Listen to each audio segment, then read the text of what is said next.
Hello and thank you for joining us on the Thursday edition of Journalist Hangout. I'm Ayodele Uzubakun.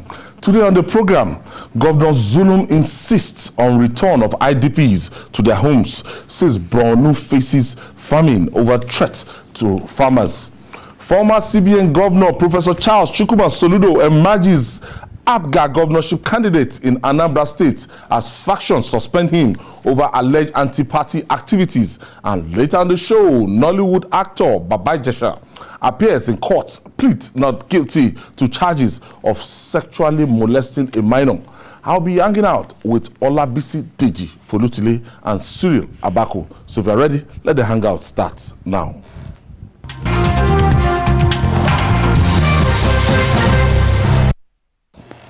Thank you for staying with us. The humanitarian crisis in the Northeast continues to overwhelm authorities concerned. Borno State harbors the largest internally displaced persons IDP camp in the region due to devastating insurgency. But the governor, Professor Babajesha Zulum, insists on sending the displaced persons back to their communities so that they can farm and help tackle rising food insecurity in the state. Governor Zulum says the state is now experiencing food insecurity, that there's no need to wait for things to get perfect before people return to their farm. Hence, the need to be resilient against Boko Haram attacks. Cyril,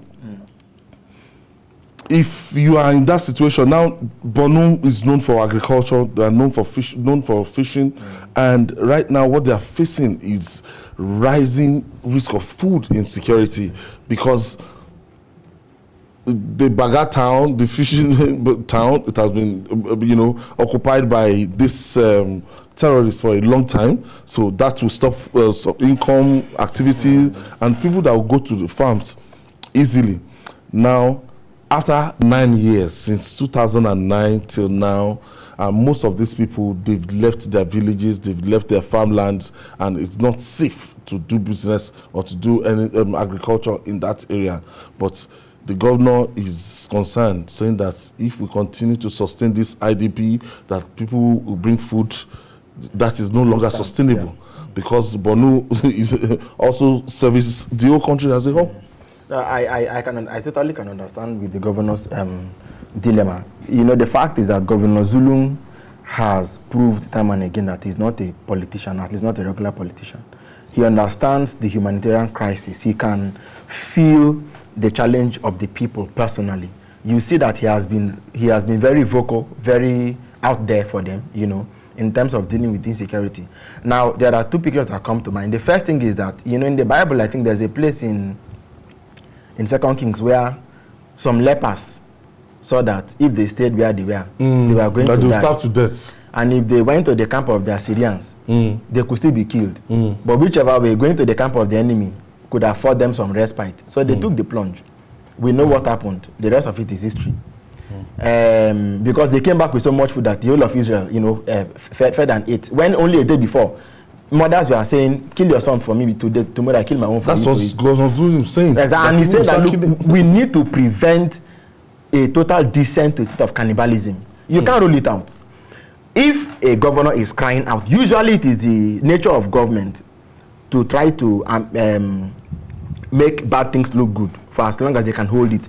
But if the governor himself is admitting and saying that there is food insecurity and that something must be done now or it will get out of hand, you have to listen to him. The other picture in my mind is when they, in the Bible again, when the people that were in captivity were coming back and Nehemiah told them, we are going to rebuild this temple. One hand with your shovel, the other hand with your spear. So on the one hand, you're building, on the other hand, you're defending. After all, Borno State is where we've seen a very good example of the fusion of civilian JTF and soldiers, because this is the worst state, whether or not you like it. The government is also concerned about the sociological impact of this whole thing, because after some time, people will become lazy and will not be able to farm at optimum the way they used to farm before. So he's mindful of so many things. Those communities have their life back. Those communities have been left for a long time, and the longer you leave them, the more you give the impression to the enemy that we are in fear, we can't come back. So I think somehow we just have to take this hard choice. People should go back, but I think before they go back, there should be some measure of maybe equipping or training or orientation, so that they'll be able to understand how to engage the enemy in case, because inevitably it may still happen. You see, the governor is saying that, look, we can't just, a village of 40, 50,000 people, and 10 people will just come because they have guns and everything and sack everybody. That the governor is even saying that, look, it's time for the people to be vigilant too and know how to cater for themselves, but they have to go back to their villages. Well, it's a serious issue, and I don't envy the governor, really. This is a big dilemma. When I read that aspect of people trying to defend themselves, that a town of 10,000 people, they can't allow just 10 people to run over them. What came to my mind is, it depends on what the 10 people are carrying and what is available for the 10,000 people that are being attacked. You see, the truth is that the 10 people on machine or carrying guns don't even have to kill up to 100 people before they put the rest 9,900 people in fear.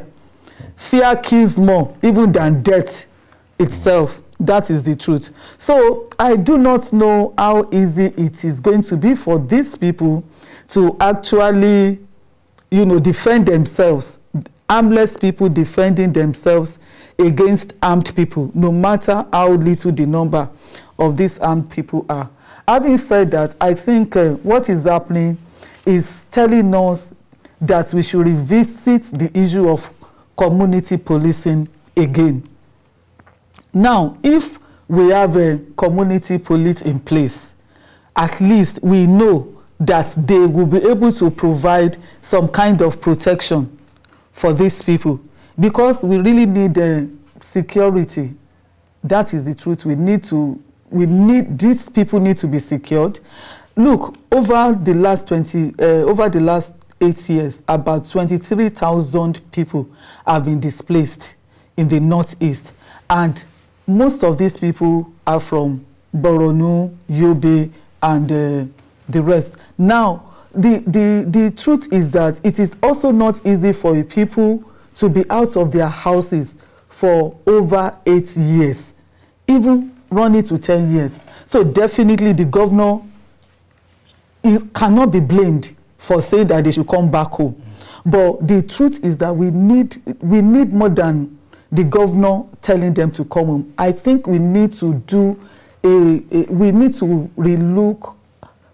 look into our policing system and find a way of, improving on it and recreating or introducing another level of policing that will take care of these people, because it is very, very important. I mean, the governor said something that, well, everybody has one life, and that is the reason why he goes around in spite of the dangers, that because if you will die, you will die.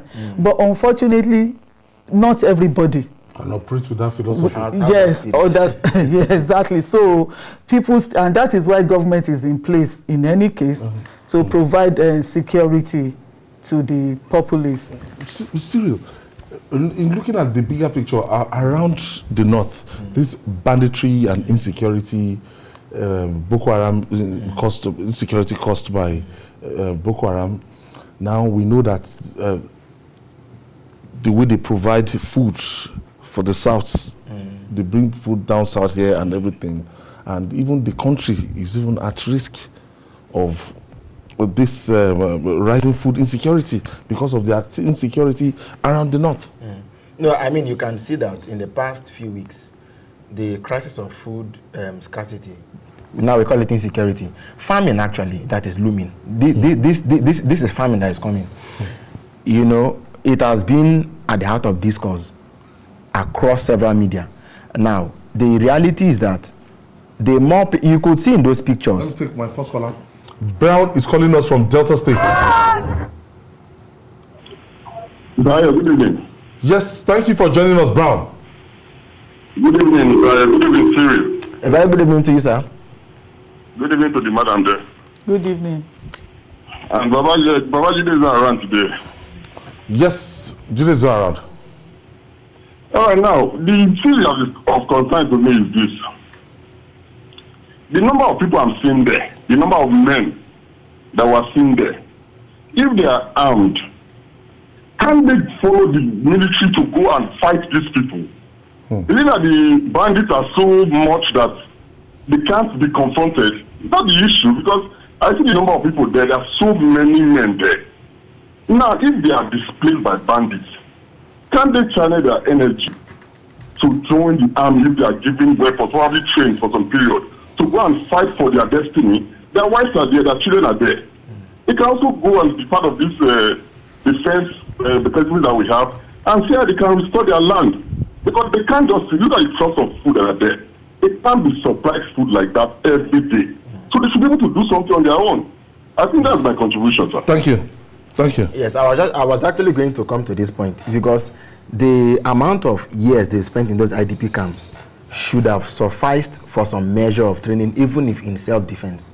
Because in the end, the soldiers come, they do what they want to do. Maybe they're able to defeat the bandits, they will go back. Ultimately, the people who own that land, who own that locality, are the natives themselves. They are the ones who should be able to lay down their lives for their homeland. If you can't do that, there's nothing anyone else can do for you. So I would have thought that the time that they've spent in that IDP camp should not just be spent receiving food stamps. Now, Madam Bisu was talking about creating that extra layer for local policing and so on. The fact is that if we had been able to train and equip people in these camps, going back, what the governor said, and let me read it. And I said, we are returning the displaced persons after comprehensive security reports that their communities are safe, and we did that through careful analysis of the areas before returning them, and we will continue to do that. So maybe it won't be a wholesale thing, really. It could be in terms of emphasis. Yes, and based on merit, whichever community comes first. But I think that the time spent in these camps shouldn't just be spent. Look at now, receiving food stamps from international donors. It doesn't help us. It doesn't speak. It doesn't say the best of people who are at war, really. So what we could have done, is to now equip them and enable them to develop that capacity to be able to resist the enemy. Speaking of which, if people lack food to feed, they will not have enough to spare for those of us who are in the south, and that's going to be, and that is what is going to now become the real problem.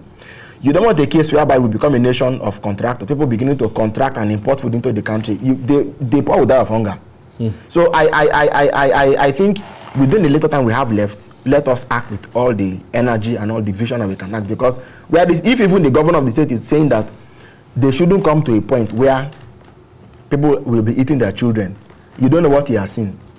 And I like Governor Zulum because he is, as Nigerians like to say, a brutally frank man. He doesn't know how to, he was even saying that why can't we travel on road, by road? He's concerned about such little things. This governor himself, in the thick of this, he himself is leading from because you've seen him being attacked several times. Exactly. He's the governor who has taken the war to the enemy. And so even if he is saying this, I think that we must take it as gospel.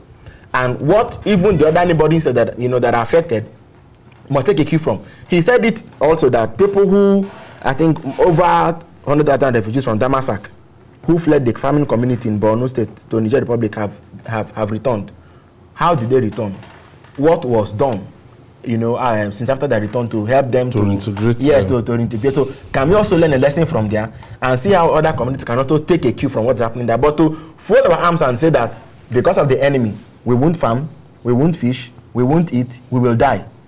That one, the enemy is not the only terrorist. You have become your own terrorist yourself. I think we need to, do something more than what we're doing. Even reports that we got sometimes last week that even some southern part of the country that they are experiencing this kind of siege. Bandits are asking people to come and they've taken over their farmland, even asking some people up north to come and even pay before they farm. I think that has been on for a long time, really. Just that is probably increasing in intensity. And that is why we are talking about this problem of food insecurity now, which is even, I don't even know which is worse, whether insecurity or food insecurity. I know that both of them are both of them are bad. Very bad. Yeah, so really I think it's a really big problem. It's a big problem, and that is the repercussion of the insecurity that Nigeria has been facing over the years. You know, this thing, as I was saying earlier Mr. on, President even voiced his concern about this looming famine. Yes, and I guess probably I want to believe that even Mr. President himself must have been getting some information as regards famine in recent times, because you can see that he's also making some moves.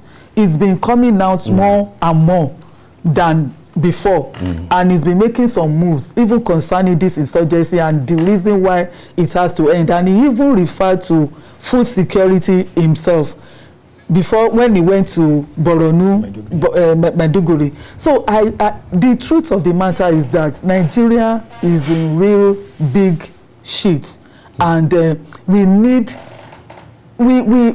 thought we were battling with security of lives. Now we have come to realize that security of life, insecurity of lives will ultimately lead to food insecurity. Because when you send farmers away. I have James on the line. Hello. Yes. Good evening. Thank you for joining us, James. Yeah, good evening, gentlemen and lady in the studio. Good evening, sir. Yeah, actually, some of us from afar and everywhere across Nigeria, we appreciate the efforts of Zulum. I think in Nigeria, we recommend and commend so much. But looking at the population we are seeing in the screen, I think are people not taking advantage, or are people not?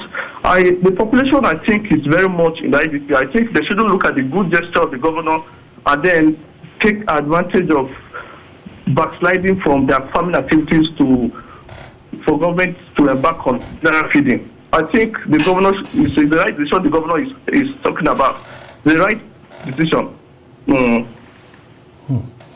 Now, you know, the carrying arms is not legalized in Nigeria. Exactly. So there's a limit you can defend yourself against bandits that armed within bandits. And if you've seen pictures, the children they've been kidnapping, you see the bandits themselves. I don't even want us to think that these people are the ones that want to be given handouts. Let us look at their problems.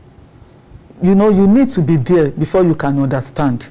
These are people that were chased out of their dwelling places. Yes. They were chased away, not because are farmers. Yes, not because they wanted to. Very, normal life. Yes, they were living their normal lives, and they would have loved to be on their farms. So to grant somebody like that and put that person in IDP camp for 10 years? For 10 years and the rest. And naturally, of course, when you are, I understand the fact that when you wake up every day, you don't do anything. All you just get is food and all of that. It affects you psychologically, and in fact, it must have taken away a lot of things, from these people. But at the same time, too, I still believe that the issue of security for them, maybe in that part of our country, maybe we should legalize carrying of arms. Maybe we should now define the kind of arms that we are talking about.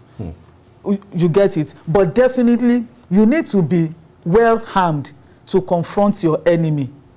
Except we want to say that these insurgents are no longer a threat in these parts of our country. If there are still some threats, then we need to take a proactive step. Is it that we are going to legalize arm carrying? Is it that we are going to train the men, like you said? They have their civilian GTF. You get it, so that it's very alarming, the number of internally displaced people we have, especially in Borno states. I don't think there's any country in Africa. No, there are thousands, actually. They're in very good thousands. Very, very good thousands. As a matter of fact, you know, when you add some of this we are seeing here, I'm not talking about these old men, but some of the children you're seeing there were born in those camps. Yes, from 2009. Look at them. From 2009 till born in those camps. Yes, some of them are not. You reduce able-bodied men who could have been on their farms, who could have been making a living, you know, fishing and so on. They turn it and they're just making babies. I don't think it is anybody's joy and delight. The reality is that I've always wondered why. I've always wondered why we don't tackle challenges head on. You just talked about the question of guns being legalized. I know that when this matter has been raised in certain quarters, people have seen it from everything that is wrong about it. But the reality is that, one, during communal clashes, people exchange gunfire, number one. Number two, we've all seen in this country where at certain exigent moments, we invent doctrines to justify what needed to be done to save the day.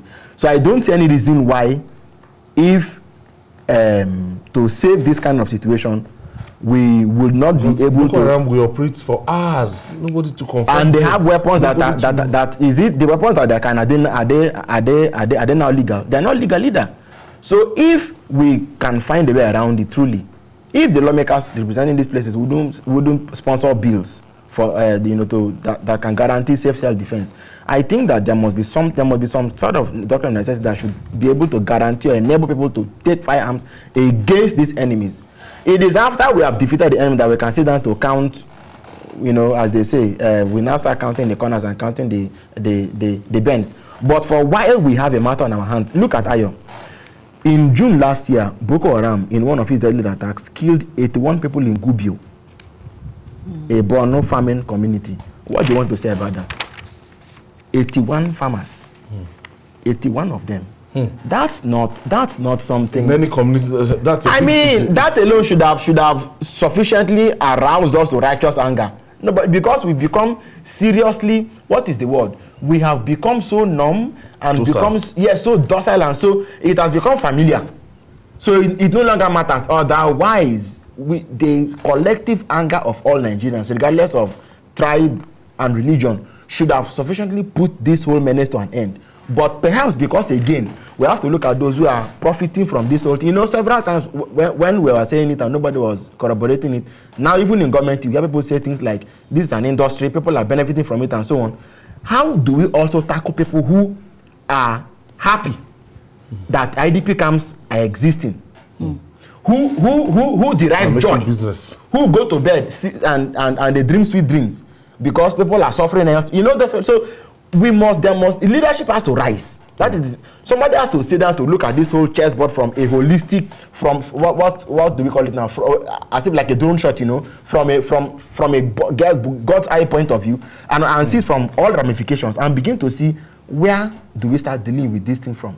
Okay, I have Adiremi. Adiremi is calling us from Port Harcourt. Thank you for joining us, Remy. Yeah. Good afternoon, sir. Good afternoon. Yes. I'm really enjoying your conversation. Thank you, Remy. This is so terrible. I can see the number of people, the number of people that are in IDP. It's so terrible. I think I'm agreeing with Governor Zulum, you know, about letting these people go back to their settlement. This is terrible. Now, if they can go back there, though it seems the number of the old people, children and women, they are so overwhelming. Now, the young men among them, where are the young men? The young men among them, the able-bodied men among them. I think the Nigerian army could pick some of them and encourage them, and arm them, train them, so that they will be able to be challenging these people whenever they come around. Let them build a fortress around themselves too. how long are they going to be running away? How long are they going to be living like this? The government cannot actually, put all this. This is going to be too much overwhelming on the government. Okay, thank you, Remy. Thank you for your contribution. We'll take this breather now. When we come back, we'll discuss about the All Progressive Grand Alliance, APGA in Anambra State. We'll be right back after this time out.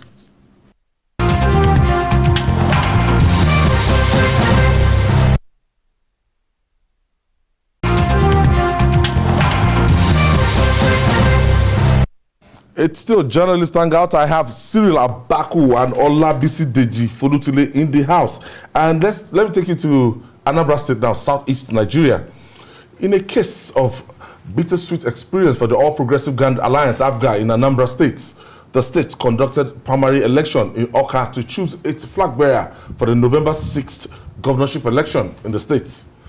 The former governor of Central Bank of Nigeria, CBN, Professor Charles Soludo, emerged as the APGA governorship candidate.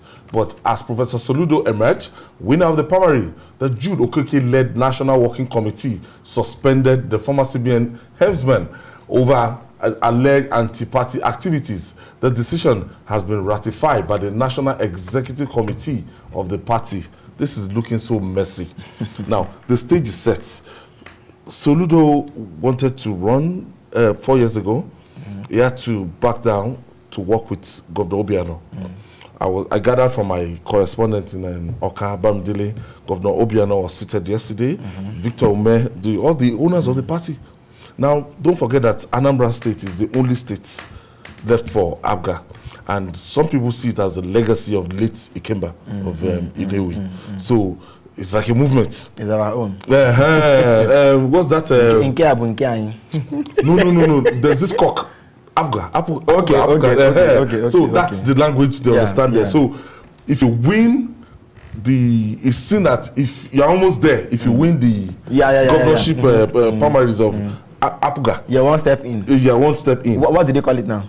I think they call it APGA. That's what my brother's there. So if you win this, they've got you to that state now. Yeah. But as usual, anything good. Intra-party crisis, people that don't agree with the Victor Oye-led exco, they are at work now. I have no dog in the fight. That is the first thing I'm going to say. I'm not an interested party. I have no... Of course, yes, you are no cricket man. Yes, but... please hold on. But okay, it's enough. But I'm going to say that. I hope we don't set up circumstances that will end up just pushing Soludo into that place. Because you see, the fact is, what happened to him in April could have consumed anybody. Three policemen died, and whatever happened, he miraculously, survived. Yes, that was as close as anybody could have come to death. Now, I don't see, because the fact is that the circumstances that are leading to the so-called Judokoke-led faction of the party, we do not know how that faction sprang up suddenly, and they are suspending they're suspending. So it appears that this is the one person that they seem to suspend. Not only the fact that I think the Victor Oye-led exco had also earlier suspended 5 aspirants from the race. So whatever the case. Yes, I think it is as a result of those people that were suspended from, it is said that the Victor Oye-led exco actually suspended some people, and those people is to pave way for easy ride for. It was alleged for easy ride for Soludo, and those ones they've gone to have their own faction now. I think the Chukuma Umoji were a member of Federal House of Representatives. Now they have their own faction now, so they've also this thing now. But I don't know. I asked Bambidili that was INEC represented, and he told me INEC was represented there. So this is how it's going to get. In the end, it is either they opt for a political solution to see how they can come all the frayed nerves and put their house together. Because if APGA loses a governorship election in Anambra, it will be a seismic eruption. It will not, it's going to be like upturning the cat after so many years. Yeah. So, but I personally don't see it happening. I think that in the end, Because if you look at out of 792 delegates that were at the convention, yes, or at the meeting to elect a governor, Soludo took as much as 740, which is quite a substantial number. The governor was seated. In fact, the governor was said that he had to even lift up Soludo's and say, this man is going to. So already there's a groundswell in favor of Mr. Soludo. The fact is that yes, of course. And in fact, from what happened that day, it just shows that this man now has the big wigs of the party behind him. I think that what can happen is that if the other faction goes to court to challenge what has happened yesterday, we saw it in Bayelsa. Yeah. BC, if ABGA, if they don't put their act together, I foresee a Zamfara situation, a reverse situation here, because ABGA, they have what it takes to win that election.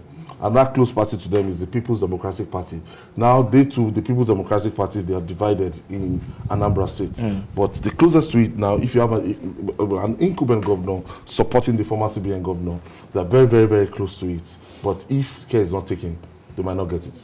My worry is that why should, of course, it's a worry, but I also know the answer. There are vested interests here and there. But, I'm just concerned that why should a party be the one taking up its own party on the role of INEC, or, saying that you did not give 21 days notice to INEC. Shouldn't INEC be the one to complain that the Oye faction did not submit the list within 21 days before it conducted that election? I think, and also you are accusing Soludo of anti-party activities, which are not explained. It's just a bogus accusation that you are suspending him based on anti-party activities. I think our politicians have not learned their lessons. At the end of the day, don't forget the big bat between Senator Kabiru Marfa and Governor Abdulaziz Jari. Yeah, at the end of the day, when another person now, another party that did not even prepare at all, now comes on board and win in that election, their eyes will now open, and they will now be saying things that you even don't expect a little child to say. I think they should just get their acts together, because with what is happening, good news for APC, because if ABGA has problem, if PDP has problem, and APC is able to hold its acts together. They've not conducted their primary. Yeah, and if they are able to, in Anambra State, if they work in unity, but then I don't know how it's going to. I don't know how it's going. I don't even know how it's going to. You have covered the election 3 times. You want to be an outcast.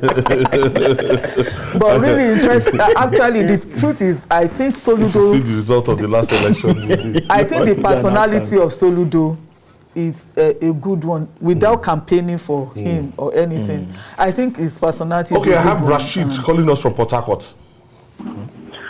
Good evening, sir. Good evening, Rashid. Thank you for joining us. Yeah, thank you, sir. Sorry, I've been missing Babajesha for a very long time. Jide is going to join us sometime tomorrow. I spoke with him this morning. Okay, thank you. So, on this of Anambra case, I wonder why Nigerian politicians have short memory like this. It has happened in River State. It has happened in Zamfara of recent. I don't know what is wrong with our politicians. I don't just know. I think we will get it right when the incumbent governor himself leaves when the incumbent governor leaves the idea of I must install my successor. I think that is what is causing this issue. If the governor has stayed away to be a neutral person in this case, just as it has happened in Zamfara, it has happened in River State, it's not happening in Anambra State. If care is not taken, thank you. ABGA will come. ABGA. The question he asked now, what he's saying now, it brings me to, it's almost impossible or unrealistic for a governor now to say, I want to just stay back and anybody can emerge. In Nigeria, from the pattern, from the trend I've seen. Now, this is Victor Obiano, that Willie Obiano. Willie Obiano, that Mr. Obi, Governor Peter Obi, is stuck out his neck and make sure he became the governor. Yes. They fell out. Yes. Now, Willie Obiano want to get a successor. Of course, he has to get a successor. But the fact is that, I think it could have become basically immoral and reprehensible if we had any cause whatsoever to question the credibility, the qualifications, the personality of the person behind whom he is standing. First of all, a governor should enjoy that right to be able to vote for, as a party member, people vote for and support any candidate he feels will be able to maintain the party legacy, his own achievements, etc. And for what it is worth. Yes, and for what it is worth, whether we like it or not, Chukwuma Soludo is one of the finest economists of our time. He works in the long set tradition of people like Pius Okigbo and so on. This man has been a former CBN governor. He's been a former economic advisor to the president. This was someone who personally designed a nation's economic strategy. When he was an undergraduate, is presently the economic team of Mr. President. On the ESC. As a matter of fact, Charles Soludo left in Soka for his BSc. He had the first class. He was the VC's best graduating student. He did his master's there. The same thing. He did his PhD. So his track record is longer than a track, actually. I like that. So for you to make that kind of person, you want to make that person your successor. He's not wishing the same back. If this man could be president, he could be leading a body like the World Bank. He could be leading a body like WTO, as a matter of. So if he was to become the governor of a state, I think what we should even be doing is to hold on, whether we hope for or don't hope for that he wins. But if he wins, we want to see what he brings to the table, given his pedigree as a technocrat, as a leader, and as an expert. That's what I think I personally want to see. I don't they have a kind of father figure? Okay, Dim Ojukwu is dead. Emeka Ojukwu, is no more. As somebody that can call everybody together, all the parties. This is not the time to rock the boat. To tell those guys in the other faction, guys, this is the best moment we will enjoy in this party. I think probably you should have asked Siri that question because let me come to that. What I'm saying that is that I think for the Igbos, I was going to ask that question because I remember. Okay, sorry. For the Igbos, it's like you always have issues with having a father figure that you respect, that can actually lead the way like other tribes. I learned the Igbos always boast of the fact that Republicans. Yes, and all of them are probably equals. So that's why I said maybe Siri should just. No, I think that if you look at the history of Anambra State, they have the peculiar burden of having too many superstars in each generation. Look at, in the same generation, you had the likes of Nnamdi Azikiwe, Chinua Achebe, I can go on naming so many names. In fact, when you go to Newi, it's a problem. It's a billionaire. The Betos, the Okoroche, what's the name of this Caucasian man? They are overweight with success. Man. So it is, what do you want to flaunt? What you count to be wealth in terms of maybe your academic achievement, someone else can be counting it in terms of his real estate. So don't be too quick to put to throw yours in my face. Because what you have with your left hand, I probably have even more with my right hand. So I think that what I think should even work for us the more now is, or work for them the more now is, to see how this, what people call the Republican spirit, it really, I don't know if we have thought of how it sits with the democratic milieu, which is that every man will have his own voice and be able to convince men based on his own ideas, which really was even the hallmark of the age grade system that they used to have. So I think that Soludo brings something very concrete to the table. What we should look at, and I should make advancing this, is to say, can anybody who feels that the person can match him weight for weight, idea for idea, vision for vision, see how he can galvanize others to come within his own umbrella. Okay, and let's have a very good match. If you look at the last election, the 2019 election in Anambra, they didn't have a governorship election, but the National Assembly election was won by the People's Democratic Party. That House of Rep and Senate. Abga did not show up. But when it came to the State Assembly election, Abga dominated the show. This shows that the party is between the PDP and Abga. And I think Obi's factor is still, Peter Obi, yes, is still very much relevant, and which probably reflected in the election of the National Assembly and the relevance of the state governor in the state reflected in the election of the state House of. But I think that in a general sense, the Abga and the PDP, it may look like there is a battle of men at the top, but somehow on a sociological level, the PDP and Abga may find it that sleeping on the same bed may not be too discomfortable as it would have been with maybe the APC. I understand the serious. I understand the serious. I think the last time they had APC had Honorable Tony 1 year. So we're waiting for APC to have their primaries now. We have the likes of Chief Andiuba. We have the likes of Chief Moghalu. They want to, after their primaries, we'll be able to know who their candidates will be, and will the candidate be able to. You see, even that one doesn't look like an easy thing. You see those names, it doesn't look like an easy thing for them either. So they have to. It's all the parties. Yeah. Now, when it's Anambra, it's Anambra. Yes, and finally now, after some strike-induced inertia, Nollywood actor Olariwaju Omiyika, popularly known as Babajesha, appeared in court over sexual allegations. Babajesha, who appeared before a special offences and domestic violence court sitting in the Ikeja area of Lagos, pleaded not guilty to the offence of sexually assaulting a minor. The legal fireworks just began. Still, we've been following this, and I think this, because of the Juson strike, this man was given bail 2 months ago, and as he was given that bail, 2 months ago.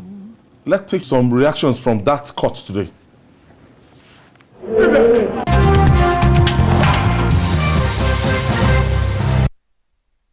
Good part of the ruling was the magnanimity of the court. The learned Zeke Ogala applied, that or the defendant be released to him, and the court, because of his status, the court was magnanimous enough to grant the bail, but on condition that undertaking be made, to be released today. I'm going to be one of the sureties now, hoping that the matter at the end of the day, wherever it swings, if it's case for him, I want to approve something, but if it's against him, and I'll take my position to actually have my condemnation on him also. But for now, he's an accused person. Our law says that you are innocent until you approve otherwise. So I must thank the Lagos State government, the judge, and everybody concerned, trying to make sure that the rule of law was actually followed. And trust me, if we continue like this and everybody tries to equip themselves more on what should be done rightly, then we will have a better society. The courts, the trial has just begun.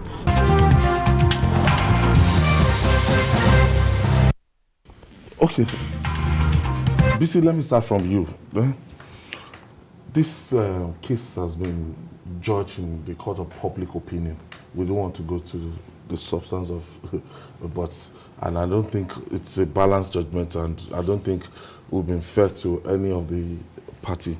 But from what you've observed from this case, over and over again, Babajesha was not able to meet his bail condition, and it was said that a top civil servant of level 15 should, stand for him, and he couldn't get, because that person would need a kind of clearance from the office of the head of service and that person would have invested 33, 32 years in service. You don't want to jeopardize your career by standing for Babajesha if you are a Lagos State civil servant to level 15, level 16. So I think with this, he has 2 senior advocates of Nigeria and 20 lawyers now.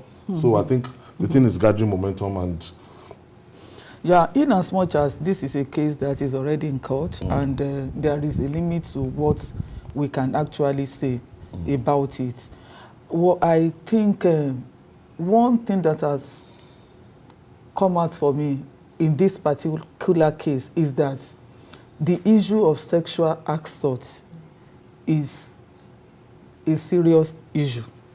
The Lagos State government is in a dilemma, you know, over this particular matter. I know that some people have said that, especially the police, that it is not even a case of rape. It is a sexual molestation or assault, which, you know, does not even require that the accused should even be kept in detention for long or not even at all in the first instance. But I think with these developments, everybody should just allow the courts to decide on the matter, and whatever decision the court makes, then everybody should be able to abide by it. I'm particularly glad that this judge granted Babajesha bail, because if you look at all the undercurrents, getting a bail for Babajesha is something that the judge must have, you know, looked at all the sides of the story, and now she must have taken a decision based on law, on the you know, provisions of law. Now, coming to the issue of those who can now stand sureties for him, I think he has 2 sons and about 20 lawyers. Yeah, I spotted the former national legal advisor of the All Progressive Congress, Barrister Babatunde Ogala. In that case, I think he's working for him. Babajesha. For Babajesha. On Barrister Tunji Bamishigbi. I spotted him. Okay, good. Then they should be able to get in touch with the judge and also plead for, you know, a kind of variation bail condition for the bail condition, so that you will be able, because it's one thing for you to be granted bail, is another thing for you to meet the bail requirements. And I think he has good hands that can actually see him through that. Seriously, away from the case now, I saw an interview, a veteran actor, he granted an interview, and he said, look, that he actually called one of the leading lights in this case, that Yabo Ojo, and asked her that they should settle it as within the house, theater artists and everything, and said sexual molestation, sexual assault, or anything that has to do with sex for role, that is being with the industry, that's part of their industry, that it's not a big deal, that there's none of those. That's quoting him. I've forgotten his name. That there's nobody in that industry that is a lady that don't, you know, have to get a role through sex. But I don't know the context in which I was shocked. Well, again, because I don't know the context in which he was saying that. Because from what we know, the matter at hand is one in which there was supposed to be molestation of a minor. A minor, not an adult. So that is, so let's get that out of the way. Clear. It's a special offense. Now, from my personal observation, I think that people are weighing the matter more on sentiment than on the morality of the matter itself. Like we've said, he has taken his plea. The law does not have anything to do with... No, of course I understand. But the fact is that there are 2 trials going on now. There is the one that is in court, and there's one that is in public opinion, on the internet and everywhere, which you know, people have gone back and forth on. But the fact is that when we look at the morality of the case, let's be careful to understand that what is wrong is wrong, what is right is right. You have children, whether they're adopted or they're your children, biological children, a minor. You don't want certain things to happen to them. And so the law will take its course. But let's understand that our sympathy, we should see ourselves as we should try to mirror what happened as if it was us, and be careful, and and hope and wish that such things don't happen to us, and that this matter is not just a case of two giants fighting. It's a case of somebody who, for whatever reason, was caught on tape attempting to. So, but I mean, it's fine that the court has now taken. We've come to this point. We hope that the matter will be ably dispensed. Now, Ayo, my last take is that if we are having such strong representation from the defense, without prejudice to those who are on the who are on the other side, I hope that we will be able to get a proper, so that we don't have a mismatch. No, it's going to be Lagos State of people. Yes, it's going to be Lagos State. It's not enough. You don't put anybody. You know what I mean? They have. I think there's a department in the Ministry of Justice. They have a public with their SANs. Yes. But of course, they have people that are capable. So that you don't go there. You know what I mean? See, along the line, the sentiment, sympathy, because I don't want to go into this thing of the case now. The sentiment, the sympathy was with the princess along the line. After some time, now it seems the Babajesha thing is getting. Well, it depends on. And a lot of people are saying, "Oh, he was victimized. He was set up. He was." I also see gender issue in this thing. For many women, the sympathy and sentiment is towards princess and the daughter. And for many men that I've actually listened to, it's like the sympathy is towards Baba Ijesha. But then I am so glad that the law court is not about gender. It's going to be about the facts of the matter. And I know that if somebody is found to be guilty of sexual assault on a minor, there are legal provisions, and that will be followed. For remedy.